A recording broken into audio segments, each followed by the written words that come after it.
Assalamualaikum warahmatullahi wabarakatuh. Saya Lydia Anggraini dari Fakultas Tarbiyah dan Tadris, Prodi Tadris Bahasa Inggris. Bismillahirrohmanirrohim.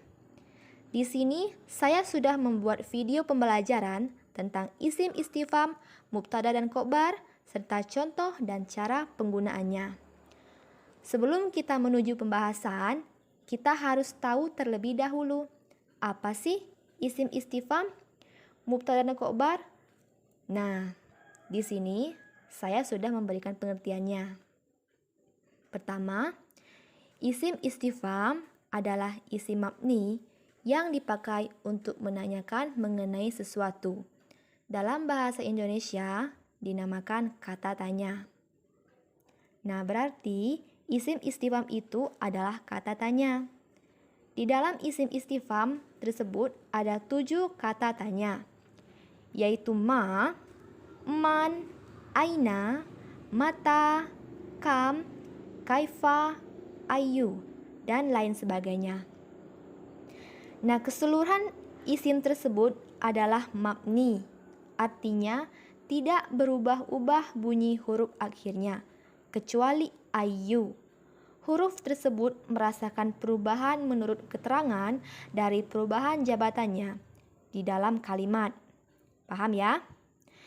Terus yang kedua, mubtada adalah isim marfu yang terletak di awal kalimat atau disebut juga subjek. Kenapa dikatakan marfu? Karena tidak terpengaruh oleh amil apapun. Hal itu terjadi karena mubtada berada di awal kalimat. Sedangkan khobar adalah predikat. Di dalam bahasa Arab, kalau ada mubtada, maka khobar harus ada. Kalau tidak ada khobar, maka belum menjadi kalimat yang sempurna, ya. Itu ya untuk penjelasannya. Sekarang kita mulai pembahasannya.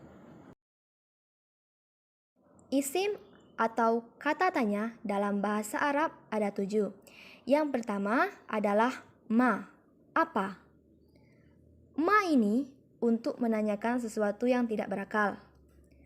Dari kata ma ini bisa dikembangkan menjadi kata tanya yang lainnya, seperti maza, apa yang? Fi maza, tentang apa?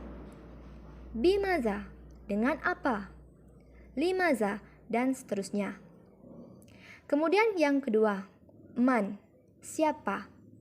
Man untuk menanyakan sesuatu yang berakal. Ma'aman, bersama siapa? Liman, milik siapa? Atau man, anta, siapa kamu? Ma'aman, bernama siapa? Kemudian yang ketiga, ada aina. Di mana? Ini digunakan untuk menanyakan tentang tempat. Seperti aina maktabul barid. Di mana kantor pos? Ila aina tazhab? Kemana kamu? Kemudian yang keempat, mata. Kapan? Mata digunakan untuk menanyakan waktu. Seperti mata tusafir, kapan kamu berangkat? Atau ila mata, sampai kapan? Mundu mata, sejak kapan? Itu ya. Kemudian yang kelima yaitu kam, berapa? Kam digunakan untuk menanyakan jumlah atau bilangan ya. Seperti kam samanus sayyaroh, berapa harga mobil itu? Atau kita bisa menanyakan bikam, berapa? Kemudian berikutnya adalah kaifa, bagaimana? Kaifa ini untuk digunakan menanyakan kondisi atau keadaan. Seperti contoh, kaifa ahwalut taksi, bagaimana suasana cuaca? Seperti itu ya. Kemudian yang terakhir adalah ayu. Artinya yang mana. Ayu ini adalah kata tanya istifham yang digunakan untuk menanyakan seluruh dari isim istifham sebelumnya. Kita bisa menggunakan ayu ini untuk kata istifham yang sebelumnya. Jadi, ayu ini bisa digunakan untuk menanyakan bagaimana, berapa, kapan, di mana, dan seterusnya. Seperti misalnya, ayu fakihatin tuhib. Buah-buahan yang mana yang kau suka?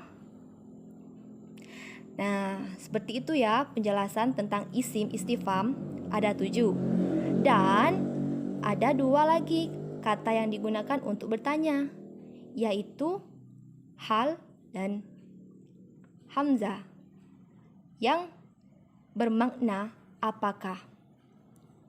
Namun, keduanya ini dikategorikan jenis kata bantu atau harf, bukan isim. Nah, selain dari 2 ini, yaitu 7 yang dijelaskan tadi, itu dari kategori jenis isim. Sehingga yang sebenarnya kata istifham itu ada 9.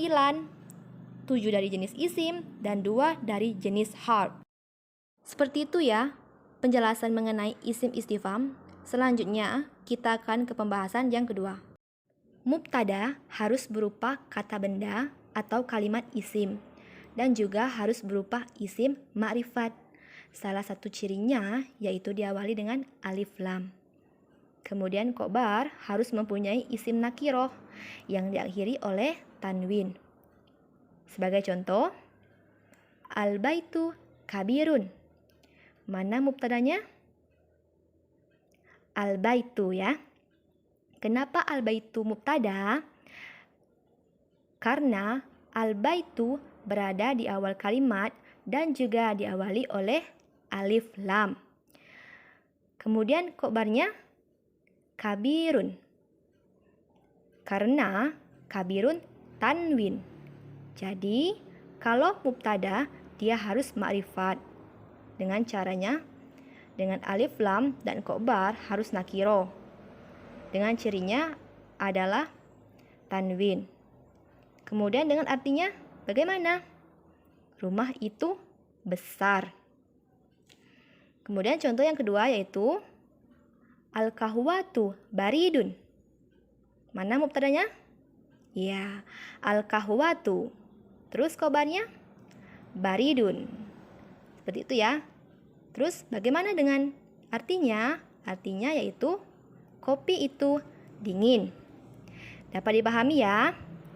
Kemudian apabila mubtadanya tadi sudah ada alif lam, kemudian khobarnya ada alif lam, apakah itu susunan mubtada dan khobar?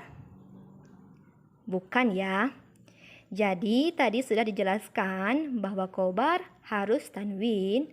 Apabila di situ terdapat alif lam, maka itu susunannya naat man'ud atau sifat mausuf. Sebagai contoh, ar-rajulu al-jamilu. Ar-rajulu adalah man'ud. Al-jamilu adalah naat. Artinya laki-laki yang ganteng. Jadi, kalau khobarnya alif lam, maka itu bukan susunannya mubtada dan khobar, tetapi naat man'ud. Seperti itu ya. Mungkin itu saja penjelasan saya mengenai presentasi yang saya buat ini. Semoga teman-teman dapat memahaminya dengan baik.